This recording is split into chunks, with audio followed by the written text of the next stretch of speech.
has with it. And Peg tweets in, will Snowden have to give Russians his laptop or information to leave their country? Washington Journal is live every morning at 7 Eastern here on C-SPAN.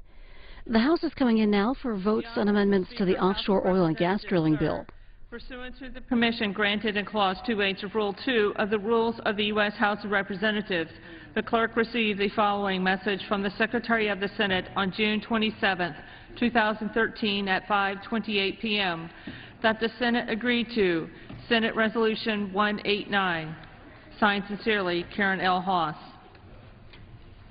Pursuant to House Resolution 274 and Rule 18, the Chair declares the House and the Committee of the Whole House on the State of the Union for the further consideration of H.R. 2231. Will the gentleman from Illinois, Mr. Holmgren, kindly resume the chair?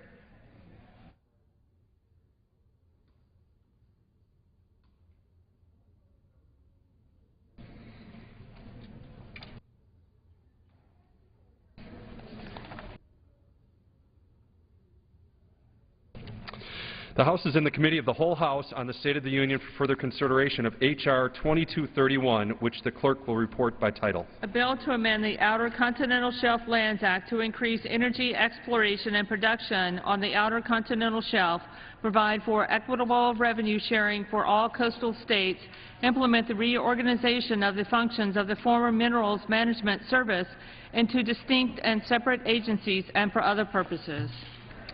When the Committee of the Whole rose earlier today, a request for recorded vote on Amendment Number 7, printed in Part B of House Report 113-131, offered by the gentleman from Virginia, Mr. Ridgel, had been postponed.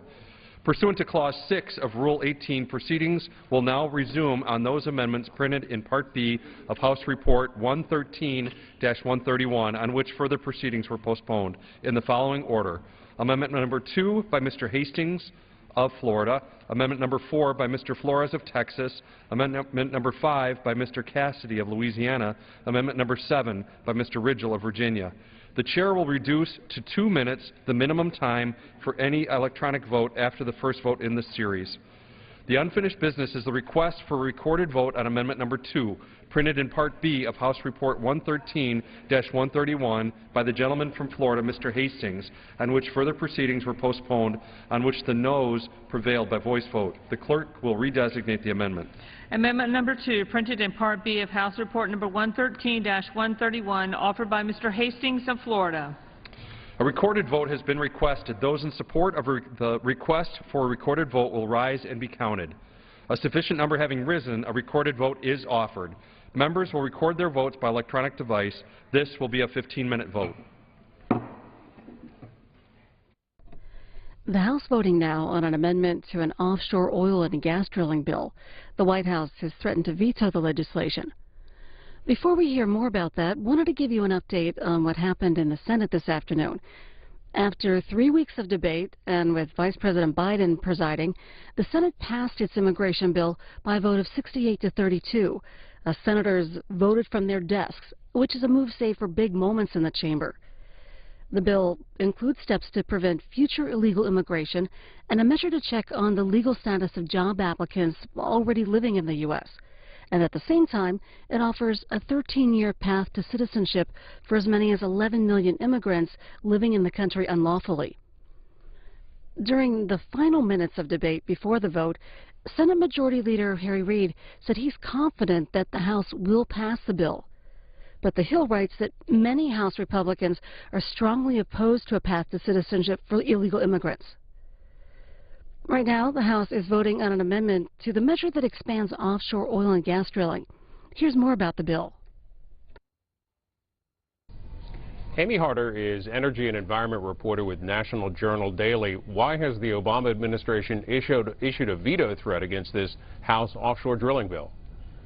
This legislation the House is going to be voting on is very similar to the bill that the House Republicans have pushed in the prior Congress, which is to open up areas on the offshore of the United States to oil and natural gas drilling that the administration does not want to open. And so the administration predictably has issued a veto threat to this bill. But the Republicans keep pushing it because it is a salient political message for both the campaign season and because it's something their members like. What are some of the areas that this bill would open up? This bill would open up different areas of the Gulf of Mexico on the California coast and the eastern shore of the United States. Depending on which part of the United States, the years differ a little bit, but most of them are done by about 2020. And any idea of what the volume, how much energy, how much oil and gas are these new fields supposed to yield? The Republicans like to point out that it could significantly increase how much oil we produce in the United States. But something that I attended a briefing with the House Majority Whip Kevin McCarthy, who's involved with this bill, along with the sponsor, House Natural Resources Chairman Doc Hastings. They talk a lot about how this can really help the jobs and the energy security of the United States. But what they don't talk about, which is one of the biggest oil developments in the country, is a lot of the oil in North Dakota. And this is just one more piece of the pie that they think can help us get closer to energy independence. And what are Democrats in the House arguing against the bill? They're arguing that it's moving forward drastically with drilling that ignores the environmental impacts of this drilling. It's one of those debates that we've seen time and time again, and you're seeing the Democrats in the House miles and miles apart from the Republicans in the House. And they have this debate over and over again because energy, and specifically drilling, is one of the few issues that the House Republican Conference is very united upon. And so it's easy for Speaker Boehner to move these bills because he knows it will unite his conference, unlike some issues such as immigration and the Farm Bill. Well, the bill comes on the heels of President Obama's major speech Tuesday on the environment and energy regulations. Your National Journal article headline said that the Republicans are answering Obama with a drilling bill, and in that article you point out the president saying we don't have time for a meeting of the Flat Earth Society. What's the president's point in this? The president is saying that the science behind climate change, that the fact the humans' consumption of fossil fuels is exacerbating climate change with a rise in greenhouse gas emissions, is so compelling that it demands action immediately. And yet the Republicans in the House are pretty blind to this science, and so they're moving forward somewhat ironically a day after the president announced this climate change plan with these more ambitious drilling plans. And it's further evidence of how far apart President Obama and a lot of the Democratic Party is with the Republicans in the House and also many Republicans in the Senate. Will the drilling bill pass in the House? It will definitely pass. You will hear the debates on the floor about the potential job creation for more drilling, and then the Democrats concerned about environmental degradation of the land. But once again, like most drilling bills in the House, it will be dead on arrival in the Senate. Although I will say that one portion of the bill, which would increase revenue sharing for offshore states to be able to take some of the money that the oil companies pay in royalties to the federal government so that the states can have a piece of that pie, that idea has gained traction in the Senate with Senator Murkowski and Senator Landrieu, a Democrat from Louisiana and a Republican from Alaska. Amy Harder is energy and environment reporter for National Journal. You can follow her stories at nationaljournal.com. Thanks for joining us. Thank you for having me. The House voting now on an amendment to that bill that deals with environmental impact studies. A couple of tweets about the Senate vote approving its immigration bill. Laura Litvan of Bloomberg tweets, Senator Lindsey Graham says 68-32 vote on immigration reform, quote, gets it out of the Senate with the wind at his back. Senator Graham is one of the Gang of Eight who wrote the original Senate bill. And a tweet from John R. Stanton of BuzzFeed says 14 Republicans voted for immigration reform, but they didn't get to 70, which supporters saw as their magic number for pressuring the House. During his weekly briefing, House Speaker Boehner reiterated that the House would not simply take up and vote on the Senate bill. We'll watch that as the vote continues.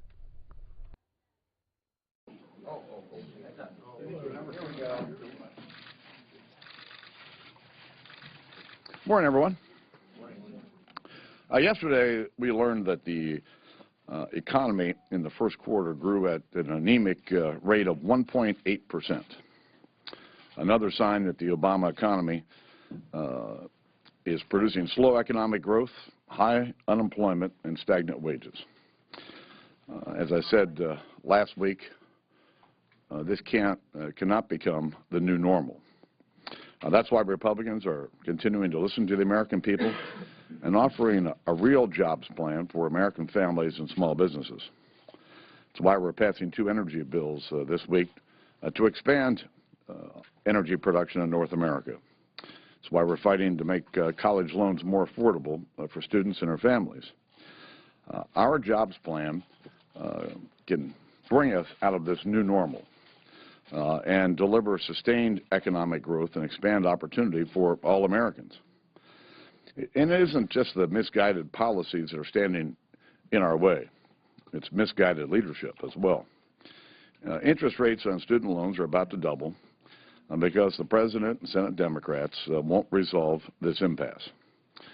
The President's national energy tax will cost us jobs and increase prices, exactly what the American people don't want. That's why the President needs to approve the Keystone Pipeline, and soon, because Americans are still asking the question, where are the jobs?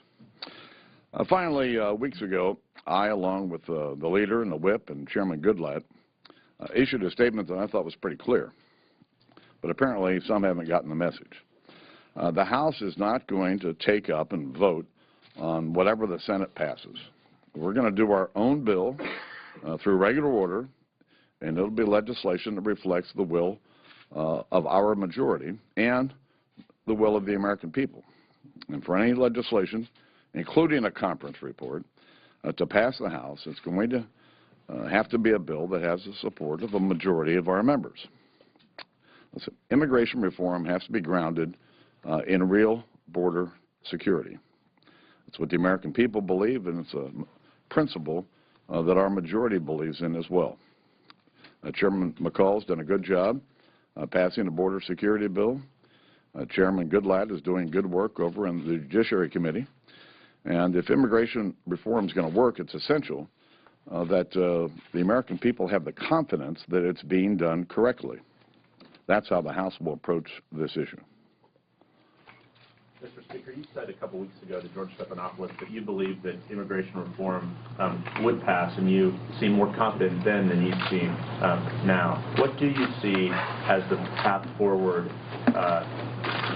for reaching what you talked about a couple weeks ago with George? Well, as I've made clear, that we're going to go through regular order. The Senate's going to pass their bill, it looks like today. We're going to go home for the recess next week and listen to our constituents. And when we get back, we're going to have a conference on July the 10th to have a discussion about the way forward. I don't want to make any predictions on what the outcome of that conversation is going to be, but we're going to have a conversation and determine a pathway forward. Are the border security provisions overkill, do you think? I do not believe so. People have to have confidence that the border is secure before anything else is really going to work. Otherwise, we repeat the mistakes of 1986. Mr. Speaker, are there any circumstances under which you personally could support a pathway to citizenship for people who are here illegally?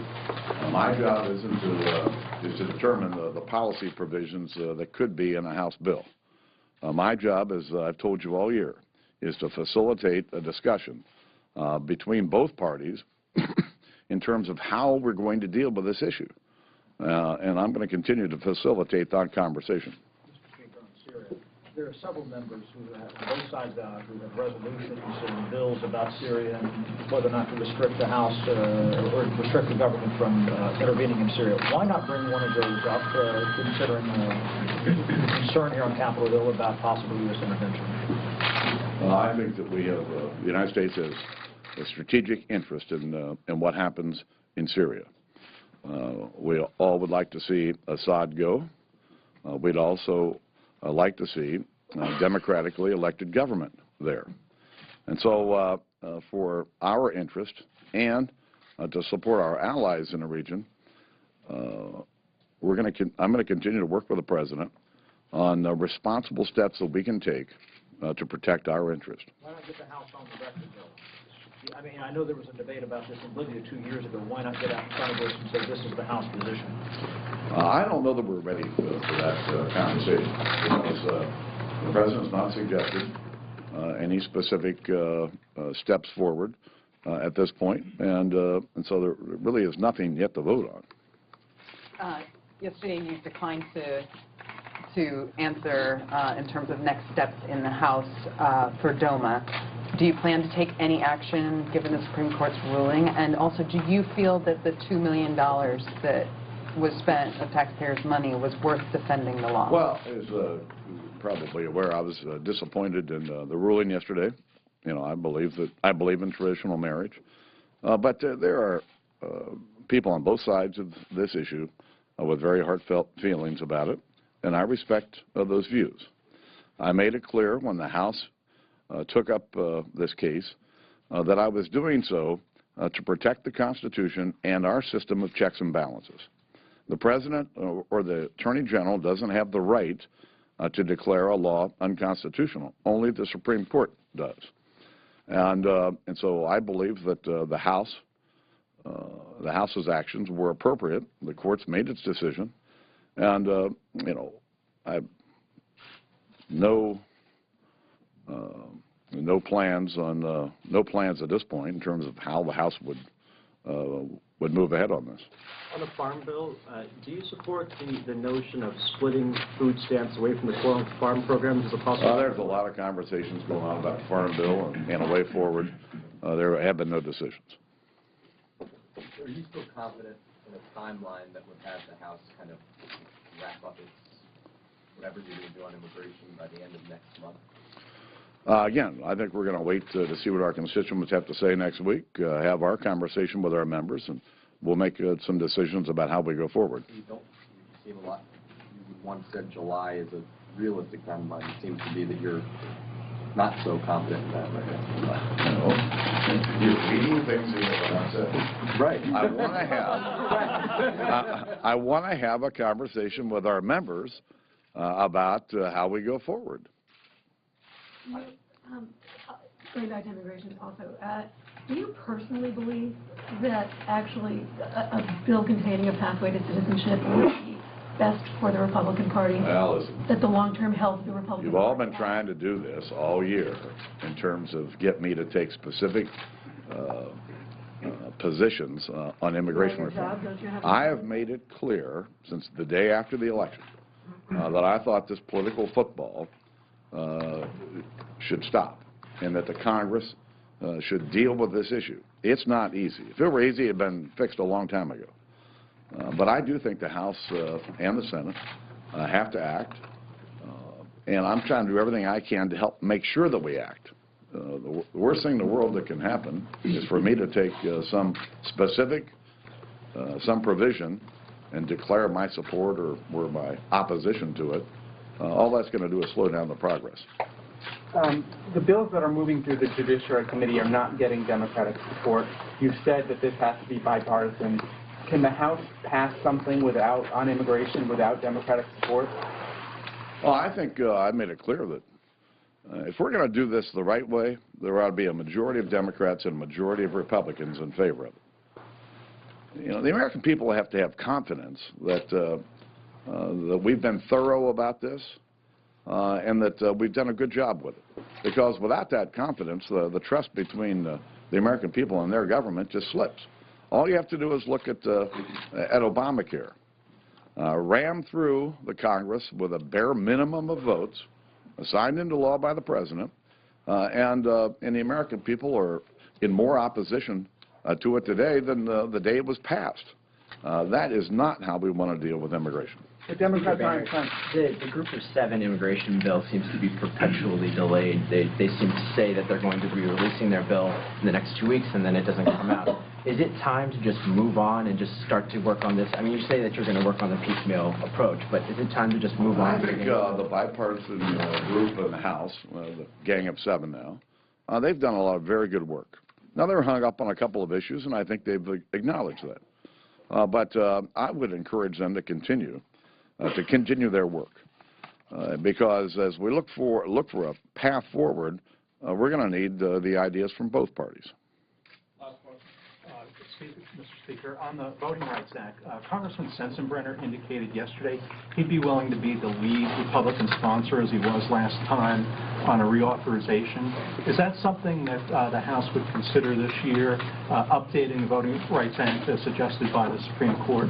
Well, I think we're reviewing the decision and trying to make some determination about a pathway forward, but we haven't made any decisions as yet. Last one. Mr. Speaker, and on other issues like on tax policy and budget policy, you haven't been so shy about stating a position like no tax increases. What is it about immigration that you feel if you step out, it's detrimental? Well, because we're talking about a very, very contentious issue and a difficult issue. I've made it clear. I think we need a majority in both parties to support the passage of immigration reform. And to do that, I've got to facilitate a process and a discussion, a bipartisan discussion. And that's what I've done literally since the day after the election. And I'm going to continue to do that. You know, me taking a position one way or another somewhere, it's just going to slow the process down and make it more difficult. I've got a difficult enough job as it is. I don't need to make it harder. Have a nice, happy July 4th.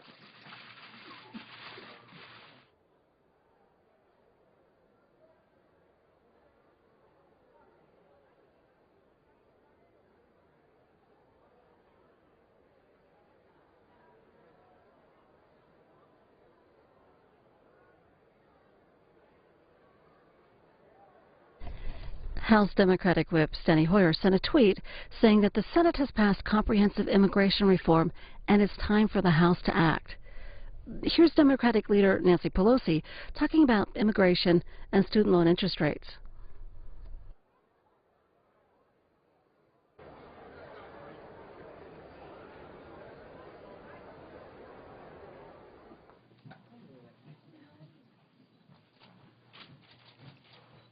Good morning.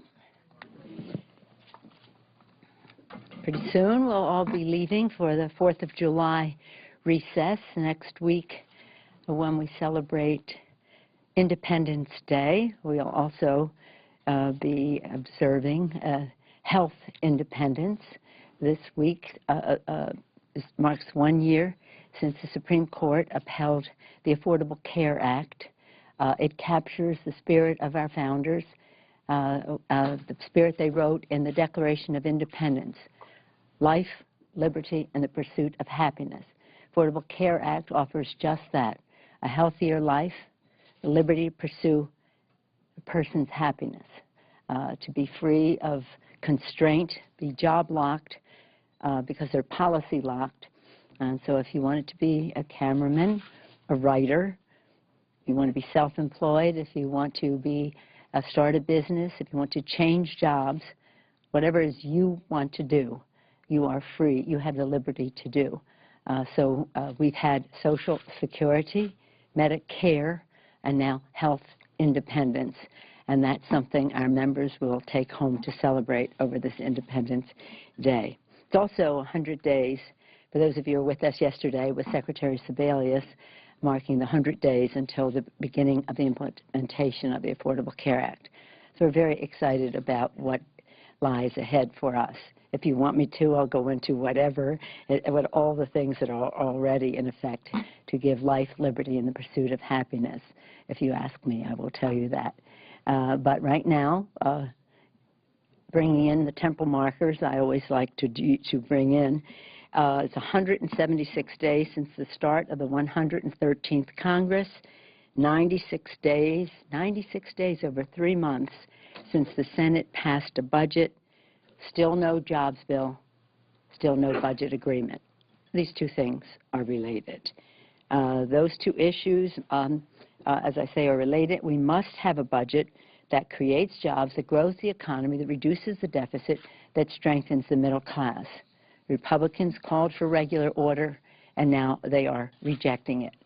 I told you last week when I was here with Chris Van Hollen that I would be appointing conferees in the hopes that the Republicans would see the light and the necessity to go to the table with the Senate to reconcile the differences between the two budgets in the House.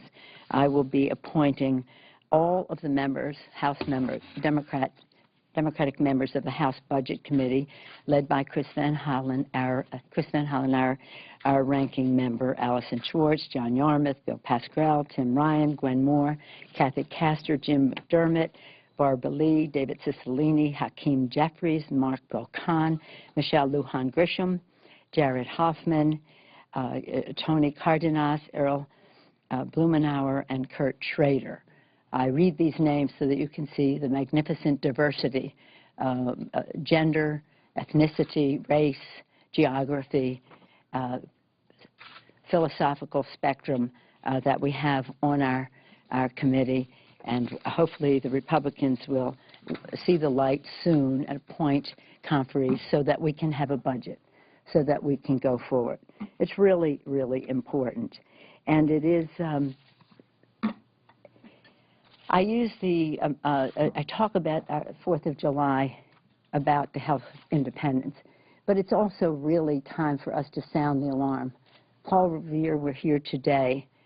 We would need someone like him to be running through the street saying, sequester is coming. Sequester is here, really. A budget is needed.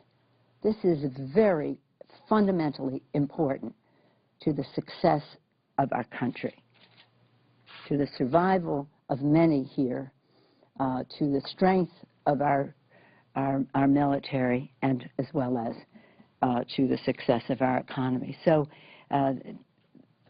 we shouldn't have any more time go by that we at least appoint conferees, hopefully meet as soon as we come back and resolve these differences. The consequences are great. And one of the issues that time is running out on, too, is the issue of student loans.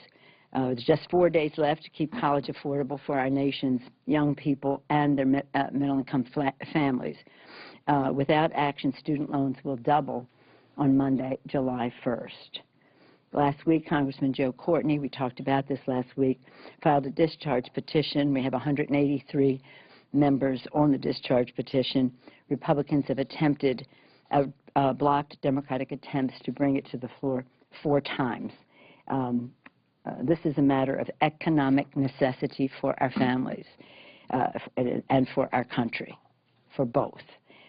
Education is essential to families and students.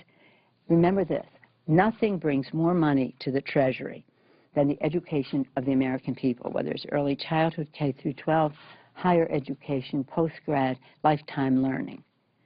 So by making college cost more for families, we're not only hurting families, we're not only hurting our economy, we're hurting our budget as well. They're trying to use students to reduce the deficit, but in the end, again, nothing reduces the deficit more than investing in education. There's no time to waste. We could all just come to the floor and vote for the Courtney bill, which would freeze the rate at 3.4%, as Senator Reid is suggesting for 1 year. This does as well, and give time for the American people to weigh in on the difference this makes in their lives. As you know, this week was a very eventful one. The court decisions on DOMA and on Proposition 8 for the state of California were very historic and very consequential to who we are as a nation, but to individual families in our country. So that was a happy day. Not so happy the day before when the court ruled on the Voting Rights Act. Immediately, the amendment is not adopted. The unfinished business is the request for a recorded vote on amendment number 4, printed in Part B of House Report 113-131 by the gentleman from Texas, Mr. Flores, on which further proceedings were postponed and on which the ayes prevailed by voice vote. The clerk will redesignate the amendment. Amendment number 4, printed in Part B of House Report number 113-131, offered by Mr. Flores of Texas. Recorded vote has been requested. Those in support of the request for recorded vote will rise and be counted. A sufficient number having risen, a recorded vote is offered. Members will record their votes by electronic device. This will be a 2-minute vote.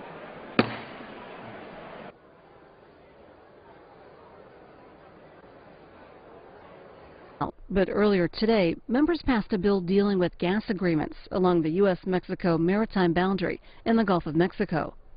The chamber is also working on a measure that expands offshore oil and gas drilling. The White House released a statement earlier this week threatening a veto of the bill. Live House coverage continues here on C-SPAN when members gavel back in. Until then, House Speaker Boehner's weekly legislative briefing. He spoke to reporters on Capitol Hill for 10 minutes.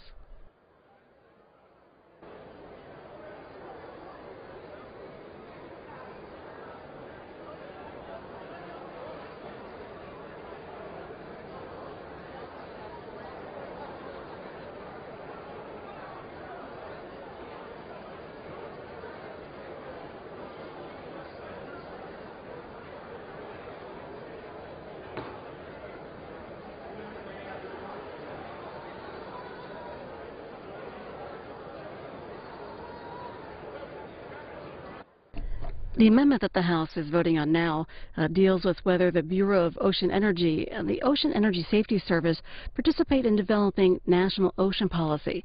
2 more votes after this one. In the last vote, we heard Minority Leader Pelosi talking about interest rates on student loans.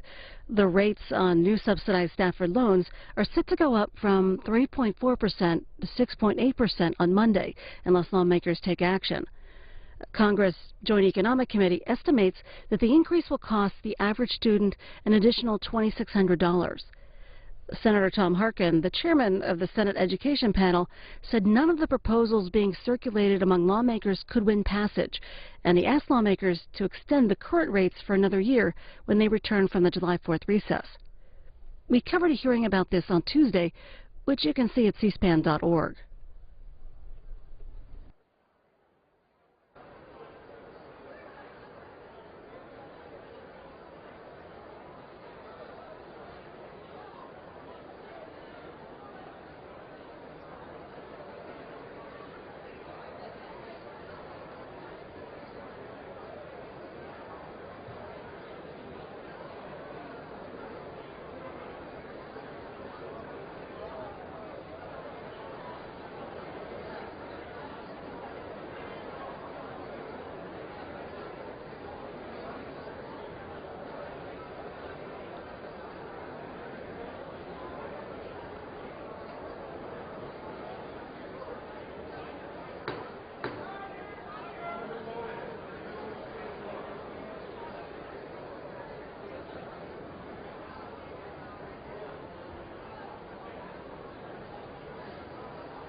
On this vote, the yeas are 233, the nays are 190.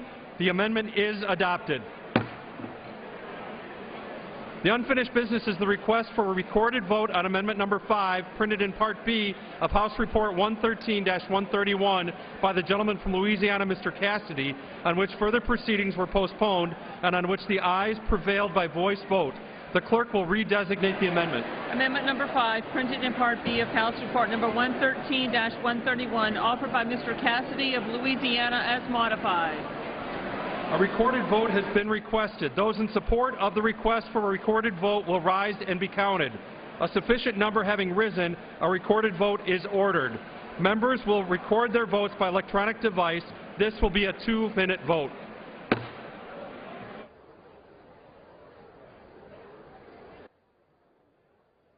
This amendment would divert more federal oil and gas offshore leasing revenues to Texas, Louisiana, Alabama, and Mississippi by increasing payments by $11 billion.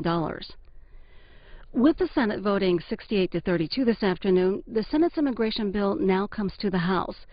Speaker Boehner said today that he would not allow a vote on immigration bills or a conference report unless he has a majority of the Republican conference on board.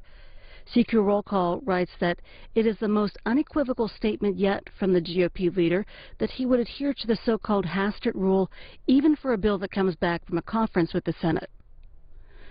Here in the House earlier today, members passed a bill 423-0 that would require an inspector general to investigate allegations of retaliation against military service members who report being sexually assaulted. It was sponsored by Republican Jackie Walorski of Indiana. One more vote after this one.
On this vote, the yeas are 238, the nays are 185. The amendment is adopted. The unfinished business is the request for a recorded vote on amendment number 7, printed in Part B of House Report 113-131 by the gentleman from Virginia, Mr. Ridgel, on which further proceedings were postponed and on which the ayes prevailed by voice vote. The clerk will redesignate the amendment. Amendment number 7, printed in Part B of House Report number 113-131, offered by Mr. Ridgel of Virginia. A recorded vote has been requested. Those in support of the request for recorded vote will rise and be counted. A sufficient number having risen, a recorded vote is ordered. Members will record their votes by electronic device. This is a 2-minute vote.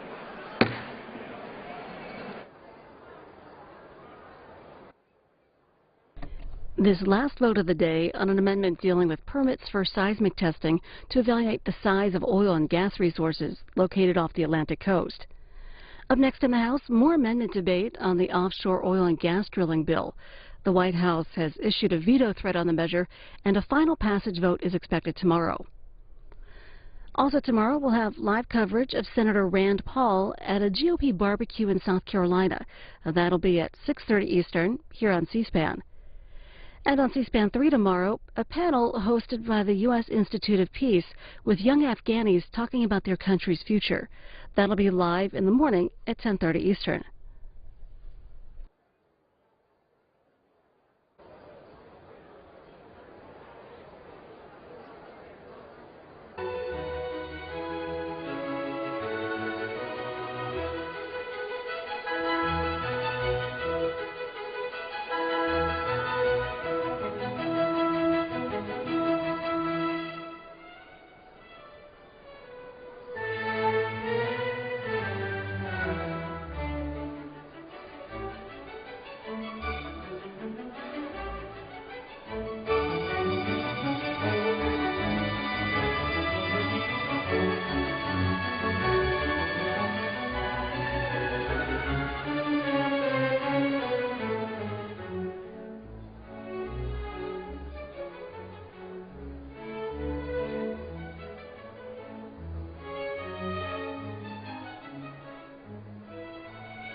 On this vote, the yeas are 234, the nays are 191. The amendment is adopted.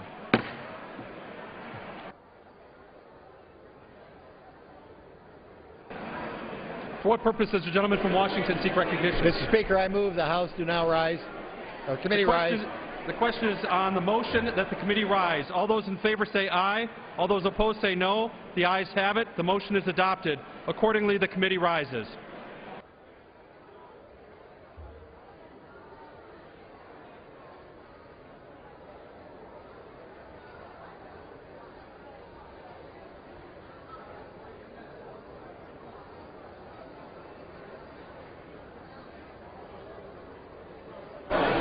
Mr. Chairman. Mr. Speaker, the committee of the whole House on the State of the Union under consideration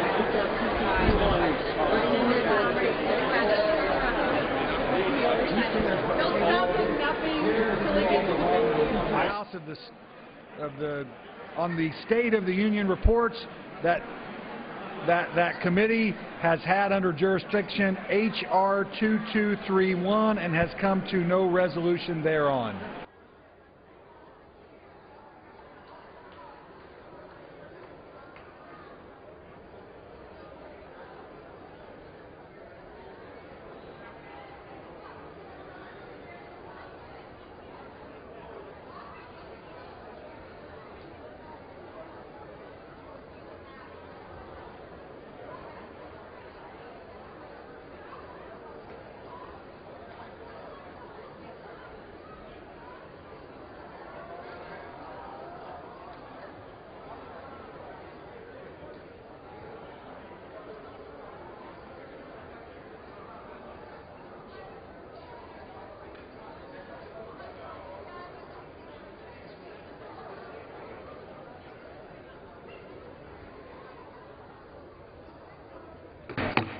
The House order.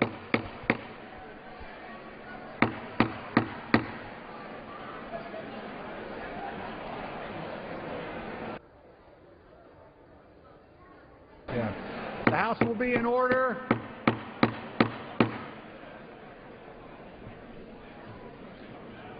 The chair will now entertain requests for 1-minute speeches.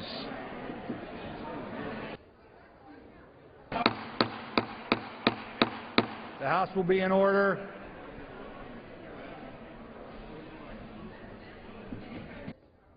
Please take their conversations outside the chambers. No.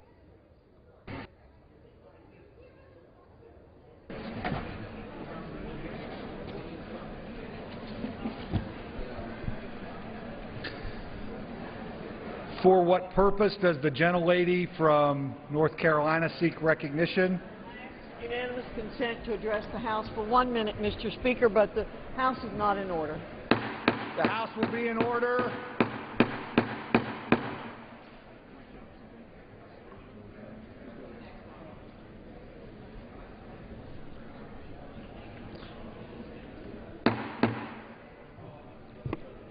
The House will be in order. Without objection, the gentlelady is recognized for 1 minute. Thank you, Mr. Speaker. House Republicans have acted to stop federal student loan interest rates from doubling on July 1st. Our assignment is turned in, while the President and his Senate and Democrat Senate are registering an incomplete. Yesterday, I spoke with high school and college students about our Smarter Solutions for Students Act that removes the distraction of politics from the equation and permanently settles how interest rates are set. The President requested a solution much like ours, but his own party in the Senate refused to pass the legislation. July 1st is coming, and students know that means interest rates will double if the President doesn't lead and the Senate doesn't act. Political procrastination is what we're seeing from the President and Senate. It's a good thing they sell Red Bull in the cafeteria, because a Senate all-nighter on student loans might require some. With that, I yield back. The gentlewoman yields back. For what purpose does the gentlewoman from California seek recognition? Unanimous consent to address the House for 1 minute. Without objection, the gentlewoman is recognized for 1 minute. Thank you, Mr. Speaker. I join with the Congressional Black Caucus to talk about this week's Supreme Court decision on the Voting Rights Act, which is a devastating blow to one of our most fundamental rights, and that is the right to vote. Now, I was born and raised in Texas, and I vividly remember the days of Jim Crow, segregation, and the poll tax. The Supreme Court decision could turn the clock back to these very, very tragic days in our American history. It's truly tragic how the majority of the court has simply refused to acknowledge these real threats to our voting rights and turned us back on the law that the people fought. The House is not in order. The gentlelady deserves to be heard. The House will be in order. Members are asked to take their conversations Out of the chamber. The gentlelady is recognized. Thank you. As I was saying, it's really tragic that the Supreme Court has refused to acknowledge these real threats to our voting rights and turned its back on the law that people fought and died for. Now is the time for urgent bipartisan congressional action. We must defend the heart and soul of this democracy. As our drum major for justice, Dr. Martin Luther King, once said, voting is the foundation stone for political action. And I'm reminded of this every year when I march across the Edmund Pettus Bridge in Selma, Alabama with our great warrior, Congressman John Lewis, who really sacrificed so much for justice and for freedom. Truly, our votes are the bedrock of our democracy. Thank you, and I yield the balance of my time. The gentlelady yields back. For what purpose does the gentlelady from Wyoming seek recognition? Mr. Speaker, I seek unanimous consent to address the House for a moment. Without objection, the gentlewoman is recognized for 1 minute. Thank you, Mr. Speaker. Today in the Oversight and Government Reform Committee on Border Security, we heard from border officials that the border is not secure. Or, more specifically, we heard no response when we asked, is the border secure or not? And they would not answer yes, and they would not answer no. The American people have been asking for a secure border before we engage in comprehensive immigration reform for years.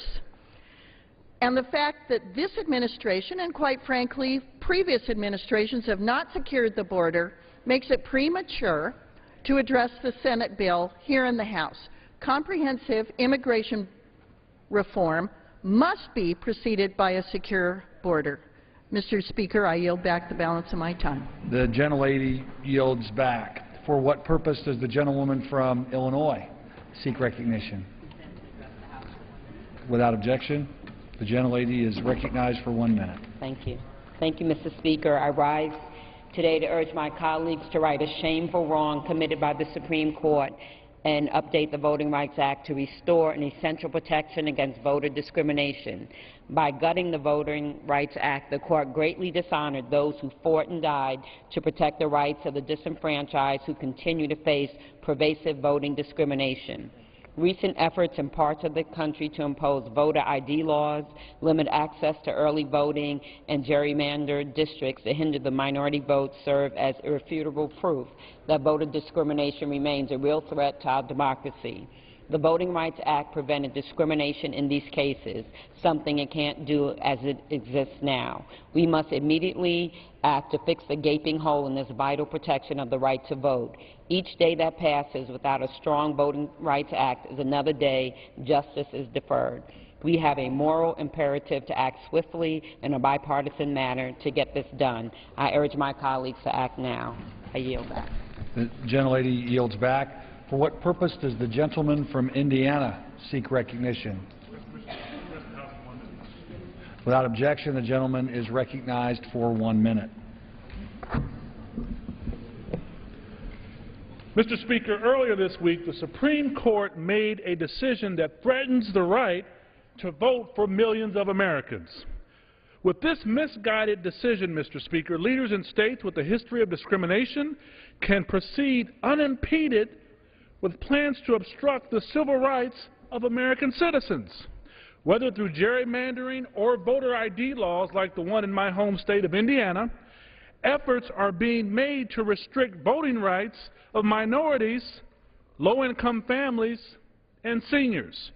Mr. Speaker, I stand today to ask my colleagues in Congress to recognize the importance of preserving the right to vote for all of Americans, regardless of background. As elected representatives, we understand better than anyone that an open, equitable process is the very foundation and definition of our democracy. Mr. Speaker, the Supreme Court called on Congress to act. For the good of our country and our constituents, we must act boldly and quickly. I yield back my time. Thank you, Mr. Speaker. The gentleman yields back. For what purpose does the gentleman from Arizona seek recognition?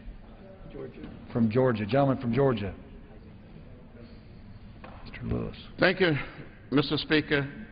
Mr. Speaker, I beg of all of our colleagues, Democrats and Republicans, to come together and save the Voting Rights Act of 1965. I wish somehow in some way that members of the United States Supreme Court can come and walk in my shoes. Come and walk in my shoes. I have seen hundreds and thousands of people stand in a movable line. Ask to count the number of bubbles in a bar of soap, the number of jelly beans in a jar. I've seen too many of my sisters and brothers denied the right to register, denied the right to vote, simply because of the color of their skin. We've come too far. We made too much progress, Mr. Speaker, and we cannot go back. But the vote is precious. It's almost sacred. It is the most powerful nonviolent tool we have in a democratic society.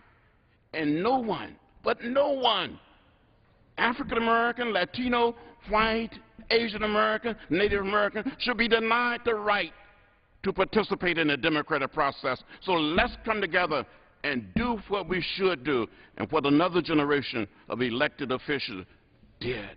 And I yield back, Mr. Speaker. The gentleman yields back. For what purpose does the gentleman from Arizona seek recognition? Without objection, the gentleman is recognized for 1 minute.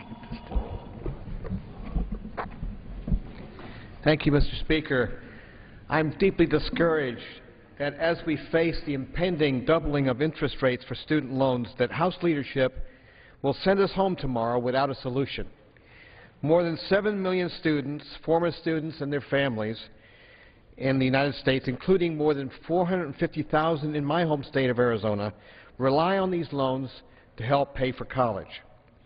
Federal student loans are a critical tool for ensuring the educational opportunities remain open to as many Americans as possible.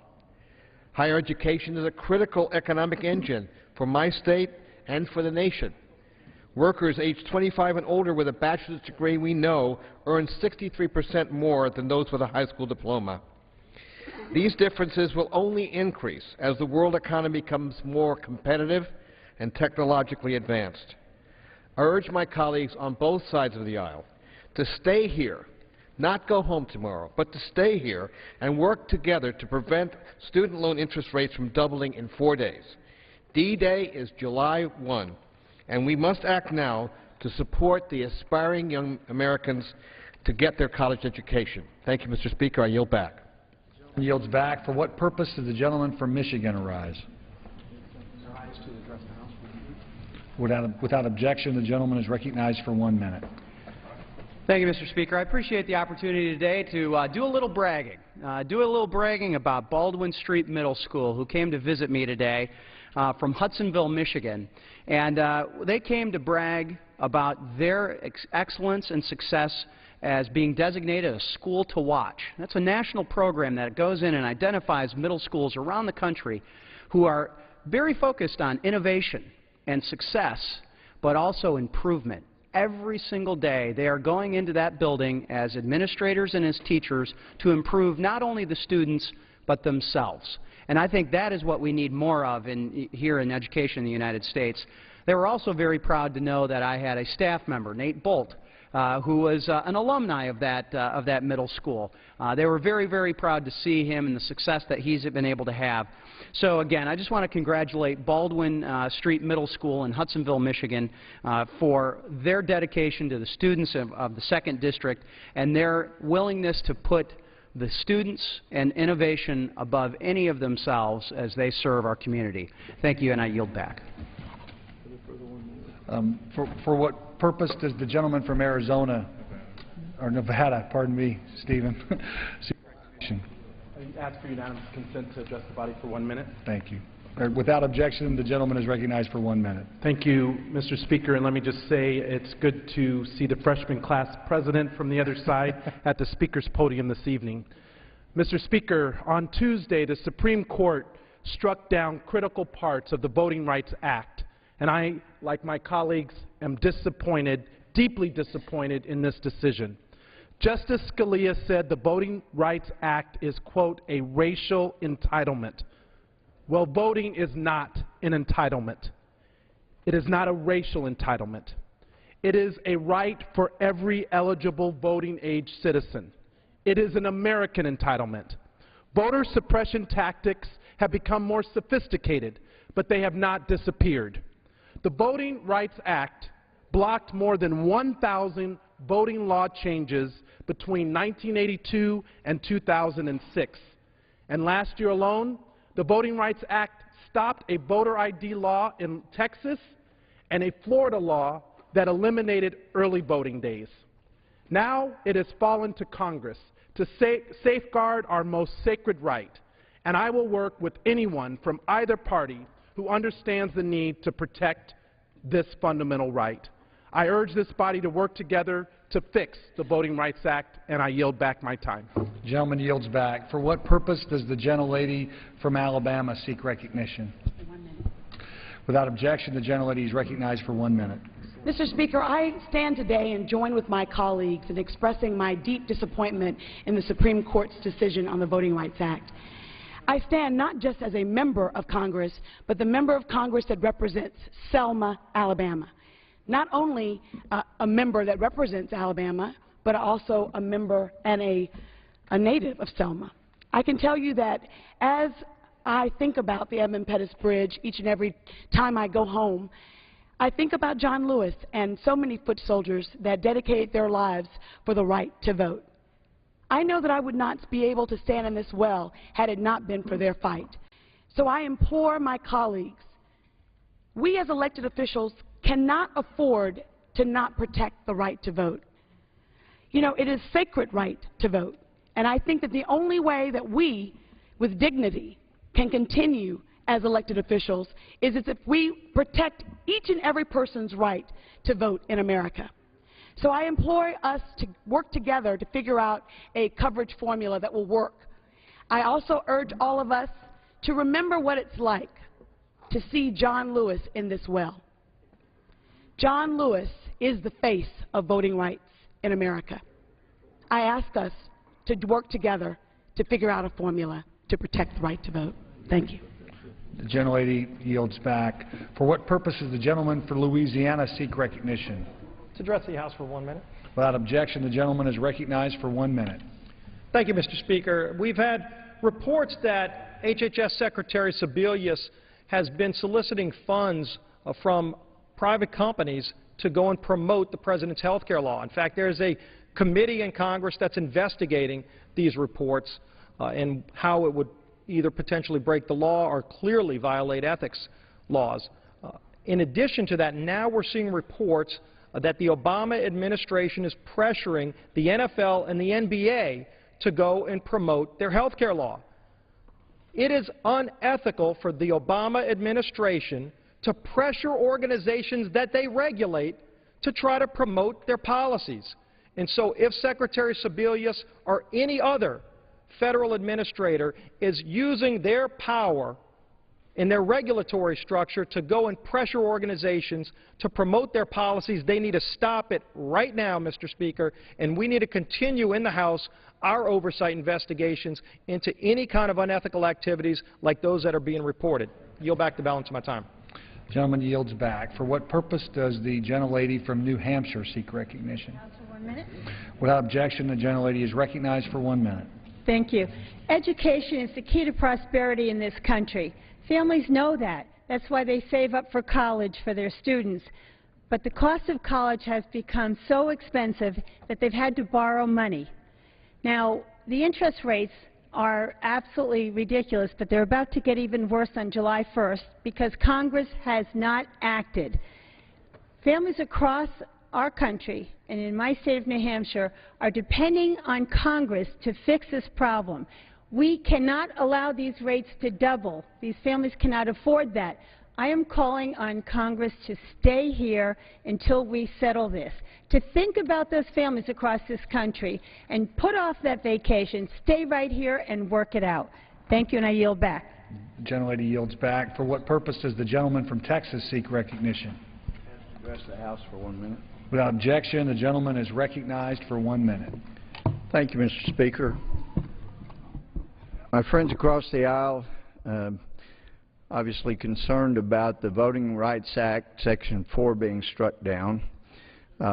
We debated the extension of the Voting Rights Act in judiciary, and I have great respect for then Chairman John Conyers, and as I mentioned to him privately as well, there's no way it's going to avoid being violative of equal protection when you have, as was determined in 2009, 5 of the 6 original states that now have less racial disparity than the rest of the country, and the worst racial disparity is in Massachusetts.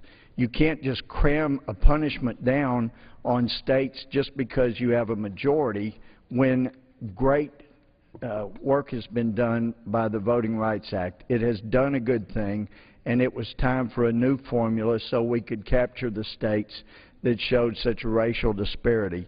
So I look forward to my friends, working with my friends across the aisle, to subjecting Massachusetts and any other violators, I know there aren't any others that bad, but to Section 5, and I'm sure we can get that done.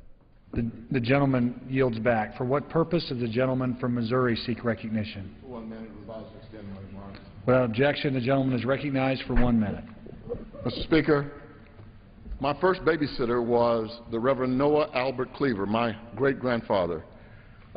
He took care of me every day after preschool, my oldest sister and me. He lived to be 103 years old. I was in college when he died. My grandpa, born in Cherokee County, Texas, died in Ellis County, Texas, never voted, not one time in 103 years, because they had to pay $3.50 in a poll tax. When the Supreme Court ruled on Tuesday saying that because of progress we don't need the voting rights anymore, it's like having a cruise ship requiring that everyone wear some kind of life vest. The ship goes down, everybody is saved, and they say, well, because everybody was saved, we don't need life vests anymore. It was the life vest that saved them. It was the Voting Rights Act that caused the voter participation to rise. I will not insult the death and life of my great-grandpa by not being as active as I can to reinstitute the Voting Rights Act, Section 4. Thank you, Mr. Speaker. The gentleman yields back. For what purpose does the gentlelady from Florida seek recognition? I would like to address the House and revise and extend my remarks for 1 minute. Okay. Without objection, the gentlelady is recognized for 1 minute. Thank you, Mr. Speaker, and members of the House. And I want to thank my colleagues for coming to the floor to discuss what I think is one of the most activist court decisions probably in my lifetime. When I was elected to Congress in 1992, it was the first time an African American won an election in Florida in 129 years in this body. 129 years. And I can't stand in this body and not think about what happened in the 2000 election when we had a coup d'etat in this country, when 27,000 voters from my district, 7, 8, 9, and 10, ballots was not counted and was thrown out because of poor equipment. And let's don't talk about what happened 4 years later when Jeb Bush paid $4 million to a company that took all of the people off of the ballot that was not even felons. And in this recent election, when this latest governor, what did he do? They did away with Sunday voting because African Americans and others vote on Sunday. So our work is cut out for us. The legislature, for the first time, put together a program that clearly lays out what we need to do to move forward. And so I urge my colleagues to move forward in making sure that we reinstate the Voting Rights Act, Section 4. The gentlelady yields back. For what purposes does the gentleman from Maryland seek recognition? Without objection, the gentleman is recognized for 1 minute. Thank you very much, Mr. Speaker. It is with great sadness that I stand here today to remark on the Supreme Court's terrible decision to roll back one of the most effective safeguards to Americans' fundamental right to vote. The Court's decision ignores the current reality that voter suppression is alive and well in the United States. We saw indisputable evidence of its presence just last year. We saw attempts to implement discriminatory and unnecessary voter ID laws. We saw attempts to shorten early vote periods that have had a significant impact on minority voters. The ball is now in Congress's court. The Senate Judiciary Committee is already taking action to restore essential protections for minority voters, and I call on Speaker Boehner to exercise true leadership in the House. Ladies and gentlemen, this is our watch, and we must guard our rights for ourselves and for generations yet unborn. We must act swiftly and decisively in a bipartisan manner, as we did in 2006, to create a new formula to ensure that the Voting Rights Act can continue to be a powerful tool to protect voters from discrimination. And with that, I yield back. The gentleman yields back. The chair will recognize members for special order speeches without prejudice to the possible resumption of legislative business. Under the Speaker's announced policy of January 3rd, 2013, the gentleman from Maryland, Mr. Hoyer, is recognized for 60 minutes as the designee of the Minority Leader. Thank you, Mr. Speaker. Appreciate the recognition, Mr. Speaker. I ask unanimous consent that all members may have 5 legislative days in which to revise and extend their remarks and include extraneous material on the subject of my special order. Without objection. So ordered. Thank you, Mr. Speaker. Mr. Speaker, I am pleased to rise tonight to honor and to lead a special order, but to honor a great American, a great colleague, and a great legislator whose service to this country and to this institution have been unmatched. It is appropriate that we rise tonight, particularly in light of the action that was taken and has been discussed today on the Voting Rights Act. Mr. Speaker, let me observe tangentially that the gentleman from Texas said something about cramming down somebody's throat, the Voting Rights Act.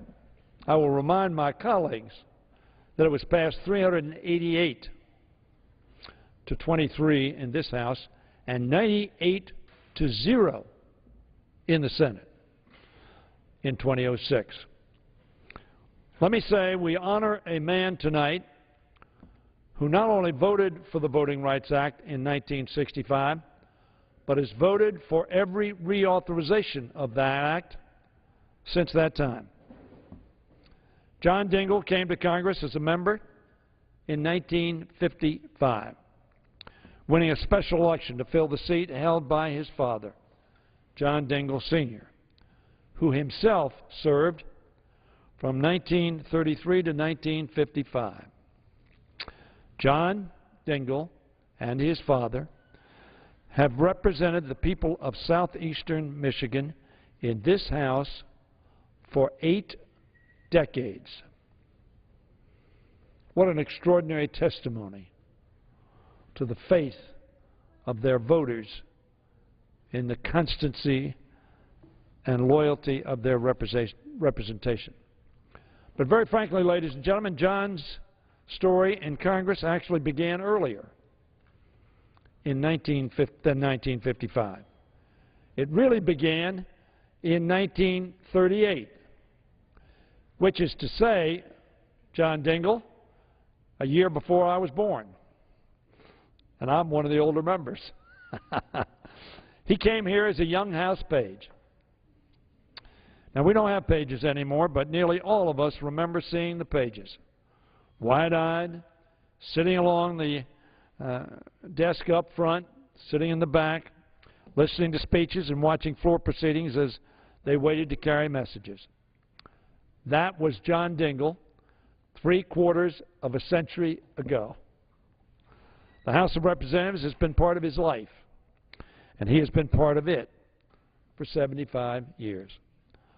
On December 8th, 1941, a day that will live in infamy. 15-year-old John Dingell was in this chamber as President Franklin Delano Roosevelt stood at the rostrum and asked Congress to declare war against Japan, whose forces had just attacked Pearl Harbor on that day to which he referred as a day in infamy. President Roosevelt spoke these timeless words, and I quote, "With the unbounded determination of our people, we will gain the inevitable triumph."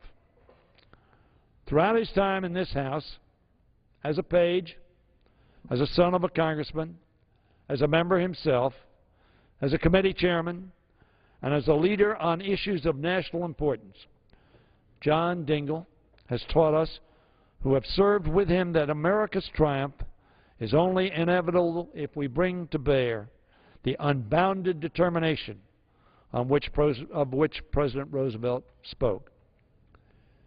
In John Dingell's record 57 years and 188 days as a member of Congress, he has approached our greatest challenges with his own unrivaled determination. In every Congress, for over half a century, he continued his father's work of introducing legislation to expand health care coverage to all Americans, even in the many years when no one thought it possible to do so. But John Dingell stuck with it. He stuck with it and eventually had the opportunity to help shape and vote for the Affordable Care Act, which will extend to millions and millions of Americans access to affordable, quality health care. Millions of Americans owe John Dingell a debt of gratitude for his faithfulness in the advocacy of their best interest. John, in fact, was presiding over this House when it enacted Medicare in 1965. I told you he voted for the Voting Rights Act in 1965, but he presided over the adoption of Medicare. And he helped write the Endangered Species Act, the Safe Drinking Water Act, and the 1990 Clean Air Act, among many historic pieces of legislation that he has authored, fought for, and seen adopted. But John has done more in this chamber than shepherd key legislation to passage. He has been an unwavering voice for the working families and small business owners, not just of southeastern Michigan, but of all America. He has been a giant in promoting and preserving the great American automobile industry and the millions of jobs that rely on it. He has been a mentor and a friend to me and so many current and former members of the House. My colleagues, John Dingell is a living link to an era when bipartisan compromise was a practiced reality, not just a slogan, not just something we say we're going to do, but something that was actually done. Members looked to John Dingell for his quick wit, his tenacious spirit, his extraordinary knowledge of legislation and of the history of this House, and, yes, his warm heart.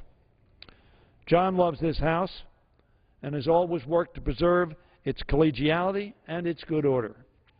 His unrivaled skill as a legislator is matched by his sense of decency, his integrity, and his devotion to country. And he has never lost that determination that was sparked as FDR called our nation to arms and to service. John Dingell took up arms. He served in the United States Army from 1944 to 1946 as a second lieutenant who prepared to take part in the first wave of a planned invasion of Japan. Fortunately, that invasion did not occur, but John Dingell, as always, was ready, willing, and able. John Dingell, my colleagues, as all of you know, has served America and its people for most of his life. But it is not the length of his service that we honor alone.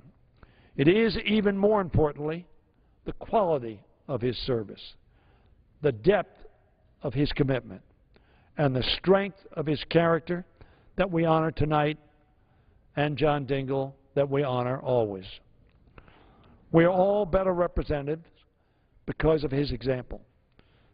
I congratulate my friend on 75 years in the House of Representatives, 57 of them as a member. John Dingell has, with diligence, faithfulness, extraordinary skill and judgment, courage and fidelity to God and country, lived up to President Roosevelt's words. He has served with unbounded determination, and he has led a triumphant life. What an example for us all. A triumphant life not because he won every fight, but because he never gave up. He never was unfaithful to his oath of office. He was never unfaithful to his pledge to support working men and women, and yes, everybody in this country.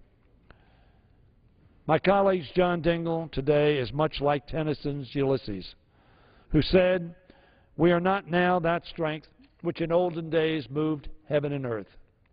That which we are, one equal temper of heroic hearts, made weak by time and fate, but strong in will to strive, to seek, to find, and not to yield." John Dingell. He pledged to his people, when first elected, to strive, to seek, to find, and not to yield. And he has indeed done all of those. He has kept the faith. And we expect him to be keeping the faith for years to come. For that is the spirit of my friend, my colleague, a great legislator, a great American, John Dingell of Michigan. At this time, Mr. Speaker, I'm going to yield to Mr. Barrow the remaining balance of my time. Okay, under the Speaker's announced policy of January 3rd, 2013, the gentleman from Georgia, Mr. Barrow, is recognized for the remainder of the hour as a designee of the Minority Leader. Thank you, Mr. Speaker. Mr. Speaker, I rise today to honor my friend, Representative John Dingell, who this month became the longest-serving member of Congress in our nation's history. Representative Dingell has taught literally thousands of members of Congress how to do good things for the people we represent, a legacy he continues to build in his 30th term in the People's House. I've had the honor to serve with Mr. Dingell on the House Energy and Commerce Committee. As we all know, oftentimes our schedules don't allow us to stick around for an entire committee meeting. But I always make it a point to stay until Mr. Dingell is finished. He is such a skilled cross-examiner that by the time he's finished, we've heard the only questions that are worth asking, and we've got the only answers we're ever likely to get. John Dingell's ability to reach across the aisle and find compromise is the cure for what ails this place, and I only hope that thousands more will get the opportunity to learn from the master. I congratulate Mr. Dingell on this historic milestone and for his over 57 years of service to our country. At this time, Mr. Speaker, I'm pleased to yield to the gentleman from Michigan, Mr. Levin.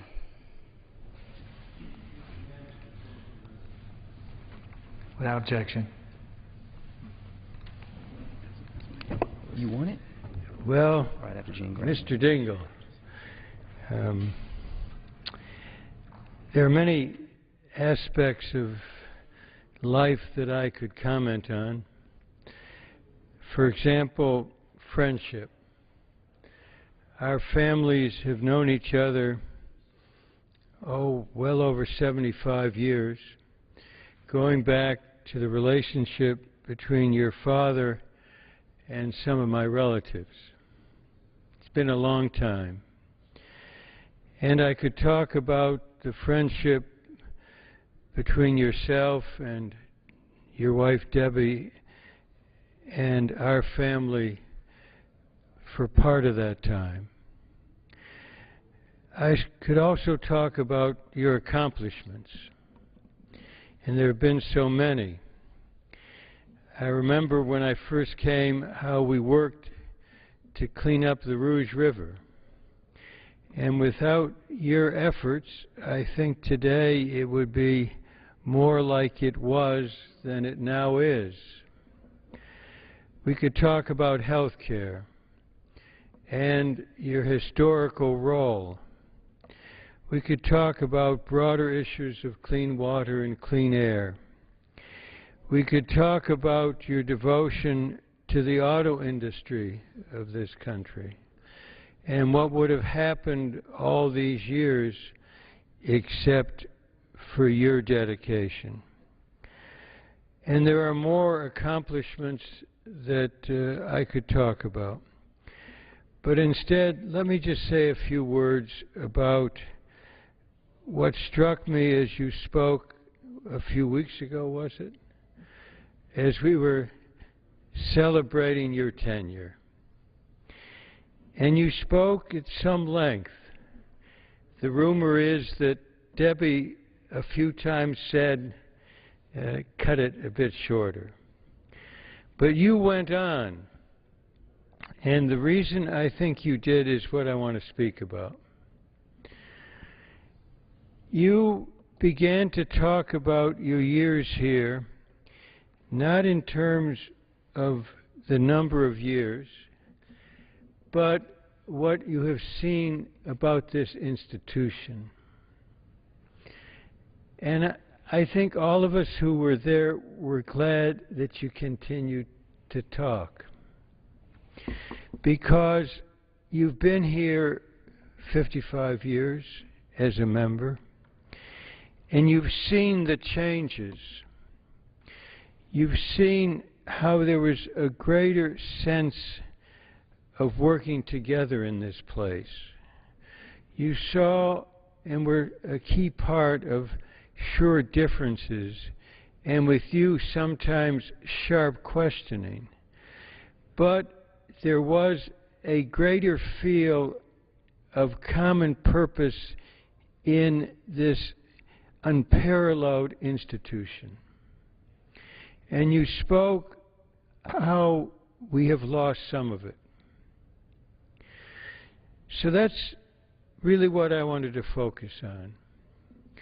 Because if anybody can speak about the need for all of us who work here and all of us who are members here, if there's anybody who can remind us of how the importance of this institution should determine how we relate to each other, it's John Dingell.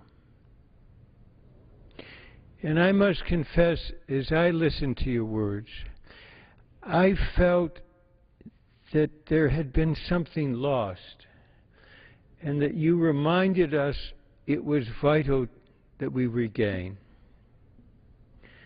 And it was interesting, you didn't really want to talk about anything else except your love for Debbie and this institution.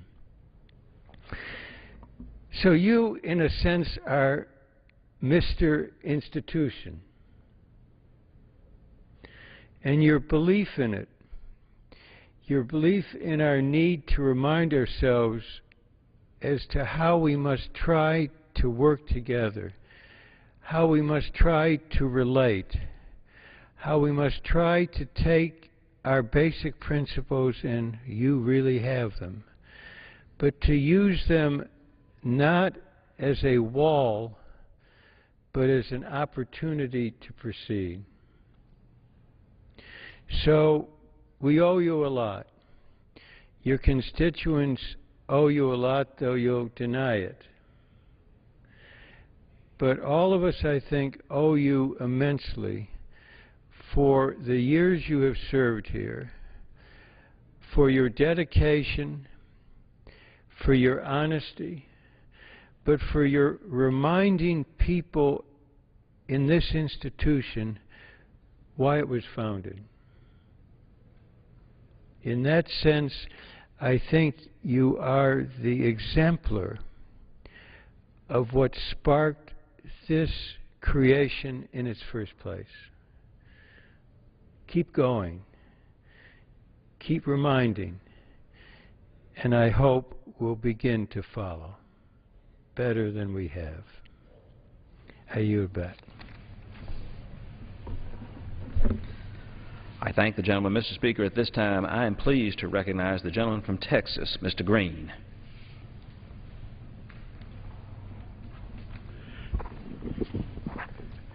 Thank you, Mr. Speaker.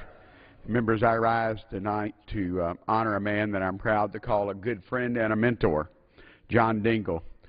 Recently, John became the longest-serving member of the Congress, serving for 57 years, 5 months, and 26 days, surpassing the service record of the late Senator Robert C. Byrd. John has a storied career in the House of Representatives, and you'll hear a lot about that tonight and already have. He has served with 11 presidents, congressional icons like Speaker Sam Rayburn from Texas, and had the opportunity to vote on landmark legislation like the 1964 Civil Rights Act. He is the ultimate legislator for both Michigan and for America. He's also played an integral part in groundbreaking legislation like the creation of the Medicare program, the National Environmental Policy Act, the Endangered Species Act, and the Clean Air Act, just to name a few. I always think of him as chairman, though. Since 1996, I've been fortunate to serve on the House Energy and Commerce Committee with John as our committee leader for much of that time. While most associate John's leadership on the committee with his tenacious government watchdog activities, I saw a leader that did not fall victim to partisan politics that defined the current House, but instead epitomized what we are here to do, the people's business. He's a true legislator. He's truly been an honor to serve with him and learn from him, and most importantly, to call him friend. He has a partner in his wonderful wife, Deborah, and a friend who, like my wife, Helen, allows us to serve our respective districts. I look forward to continuing our work together, John, and our friendship. And thank you, Ms. Speaker, and I yield back my time. I thank the gentleman. Mr. Speaker, at this time, I am pleased to recognize the gentleman from Massachusetts, Mr. Markey. I thank the gentleman from Georgia for holding this special order. It is truly right and fitting that we honor this legislative giant, this man who represents everything that this institution is all about. I have served with Mr. Dingell for 37 years on the Energy and Commerce Committee, and it has been an honor every day. Now I want to tell you two stories about Mr. Dingell. One of them a few years ago, when the Energy and Commerce Committee were made a part of a conference committee on something that was going to create something called Farmer Mac, which was a new security that was going to be issued. And Mr. Dingell and I, we were not happy that Freddie Mac had been exempted and Fannie Mac had been exempted from Securities and Exchange Commission jurisdiction. We were not happy. And so I arrived a little bit late to this conference, which was an Agriculture Committee conference with the Senate. And I arrived, and I sat next to Mr. Dingell. I was at the time the chairman of the Security Subcommittee of the Energy and Commerce Committee, and Mr. Dingell had been doing all the negotiating. And he turned to me about a half an hour into the conference, and he just wrote out a note and passed it over to me. And I read the note, and Mr. Dingell got up and left the room. And so I continued to negotiate on Mr. Dingell's behalf and the Commerce Committee's behalf. And at the end of the day, we won everything that we were looking for. And Farmer Mac securities were going to be regulated by the Securities and Exchange Commission. It wasn't going to be like Freddie Mac. It wasn't going to be like Fannie Mac.